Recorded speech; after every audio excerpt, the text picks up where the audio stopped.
টাঙ্গাইলের ভুয়াপুরে জনতার ধাওয়া খেয়ে অটোরিকশাতে চোলাই মদ ফেলে রেখে পালিয়ে যাওয়ার একদিনের মধ্যে মাদক কারবারি আনোয়ার হোসেনের স্ত্রী খালেদা বেগমকে গ্রেফতার করেছে ভুয়াপুর থানা পুলিশ। বৃহস্পতিবার বিকেলে তাকে টাঙ্গাইল আদালতে প্রেরণ করা হয়। এর আগে গতকাল বুধবার রাতে অভিযান চালিয়ে তাকে গ্রেফতার করা হয়। তবে তার স্বামী আনোয়ার এখনও পলাতক রয়েছে বলে জানায় পুলিশ। গ্রেফতারকৃত মাদক কারবারি খালেদা বেগম ও পলাতক তার স্বামী আনোয়ার হোসেন উপজেলার গোবিন্দাসী ইউনিয়নের চিতুলিয়াপাড়া গ্রামের বাসিন্দা।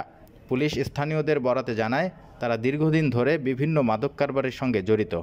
আমরা ভুয়াপুর থানা পুলিশ মাদক, ইফটেজিং, বাল্যবিবাহ, জুয়া এগুলোর বিরুদ্ধে আমরা জিহাদ ঘোষণা করেছি।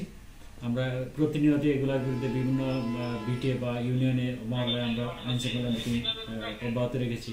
এরই ধারাবাহিকতায় জনগণ উদ্বুদ্ধ হয়ে গতকালকে 30 লিটার মদ সহ একটা মহিলাকে আটক করছিল। তো মহিলা আমরা পুলিশ যাইতে যাইতে ওনারা পালাইয়া যায়। তো আমরা দ্রুত ওই মহিলাকে আটক করে নিয়মিত মামলা রুজু করলাম। বিধি মোতাবেক মহিলাকে বিজ্ঞ আদালতে প্রেরণ করা হয়েছে। অভিযান অব্যাহত আছে। আমরা প্রতিনিয়তই মাদকের বিরুদ্ধে অভিযান অব্যাহত রেখেছি।